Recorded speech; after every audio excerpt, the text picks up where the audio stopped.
अस्सलामुअलैकुम वरहमतुल्लाहि वबरकातुहू। खुश आमदीद इस्लामी टीचर चैनल पर। कैसे हैं आप सब लोग? उम्मीद है कि आप सब लोग खैरियत से होंगे। आप इसी तरह ही हमसे मुस्कुराते रहिए, यही हमारी अल्लाह पाक से दुआ है। तो पिछली वीडियोस में हमने नून साकिन और नून तनवीन की अक़साम के बारे में पढ़ा था कि उनकी 4 अक़साम हैं: इज़हार, इदगाम, इक़लाब और इख्फा। इससे जो पिछली वीडियो थी उसमें हमने बात की थी इदगाम के बारे में।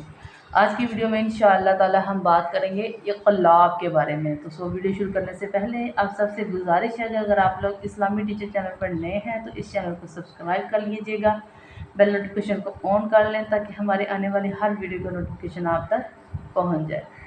तो आप लोगों से गुजारिश है कि आप लोग वीडियो को स्किप मत करा करें, फिर इसके साथ हमें फिर उसकी समझ नहीं आती कि इसमें क्या बताया गया है, फिर इसका नुकसान हमारे सामने ही आता है। हम उसी वीडियो को बार बार पीछे पीछे करके देखते हैं, समझ हमें फिर भी नहीं आती। अगर एक वीडियो को हम शुरू से लास्ट तक देख लेते हैं तो उसकी हमें अच्छे से समझ आ जाती है। चलिए शुरू करते हैं अपना सबक।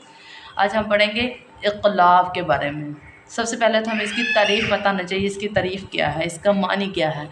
इक़लाब का मानी है बदलना। इस्लाह में एक हरफ को दूसरे हरफ से बदल देने का नाम क़ल्ब है। जब नून साकिन और नून तनवीन के बाद बा आए तो नून साकिन और तनवीन को मीम के साथ बदलकर हम गुन्ना के साथ पढ़ेंगे।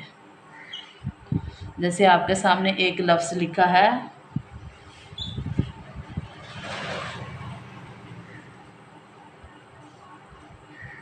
जैसे कि आपके सामने यहाँ पे एक लफ्ज़ लिखा है मिम बादी।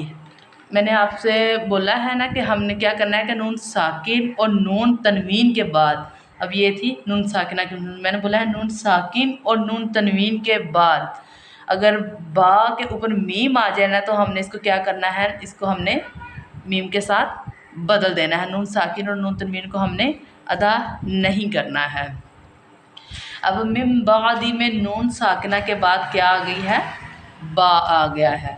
तो अब नून साकिन के बदले में हम क्या पढ़ेंगे, इस मीम को हमने इस मीम के साथ हमने इसको पढ़ लेना है। जैसे मिम बादी, और आपको मैंने बताया कि गुन्ना भी हमने इसके साथ करना है। जैसे मिम बादी, नून साकिन या नून तनवीन के बाद अगर बा आ जाए तो नून साकिन या नून तनवीन के बदले में हम क्या पढ़ेंगे, मीम ही हम पढ़ेंगे।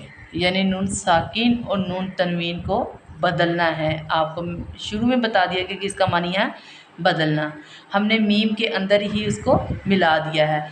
जब भी कुरान पाक में आपने देखा होगा कि बा के ऊपर एक छोटा सा मीम लिखा होता है, और इन मीम का मैं आपको फ़र्क बता दूँ कि ये मीम इतना सा होगा और एक मीम ऐसे करके लिखा होता है। हमने इस मीम को फॉलो नहीं करना, हमने इसको देखना, और ये मीम जब भी आएगा और ये बा के ऊपर ही आएगा, ये बा के ऊपर ही आएगा, इसके अलावा ये मीम नहीं आएगा। तो इस चीज़ का ख्याल करिए, वक़फ़ की वजह से है, ये वक़फ़ की इलामत है।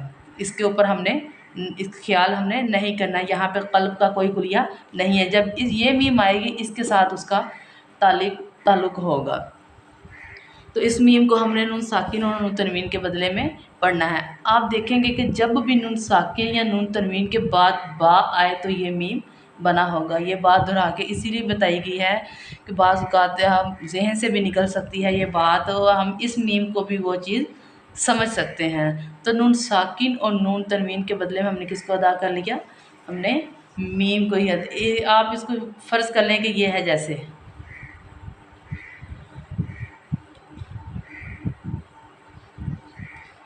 फ़र्ज़ कर लें कि ये दरमियान में नून है ही नहीं है।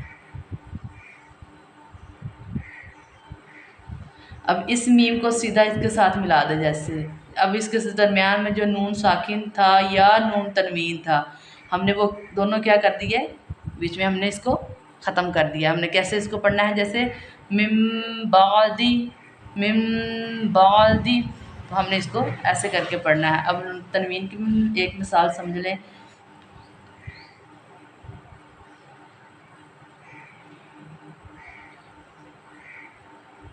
अब इस मीम को हमने इस मीम के साथ हमने मिला के पढ़ना है। जैसे अलीमुम बिमा, गुन्ना साथ में लाजमी करना है, अलीमुम बिमा उम्मीद है कि आपको आज की क्लास अच्छे से समझ आ गई होगी। अगर इस क्लास से आपको कोई फ़ायदा भी हो रहा है तो कोशिश करें कि इन असबाब को आगे भी शेयर किया करें, वीडियो को आगे शेयर किया करें, ताकि और लोग भी इन चीज़ों से फ़ायदा उठा सकें। इंशाअल्लाह ताला आप इस काम को सदका जारिया समझ के करें, इसका सवाब भी आपको मिलेगा और आपके इस शेयर करने के अमल की वजह से बहुत सारे लोगों को इसका फ़ायदा भी पहुंचता रहेगा। इंशाअल्लाह ताला अच्छी वीडियो लेके आपकी खिदमत में हाज़िर होते रहेंगे। इंशाअल्लाह ताला कल की वीडियो में हम इख्फ़ा पर बात करेंगे। सो दुआओं में याद रखिएगा। अल्लाह हाफ़िज़।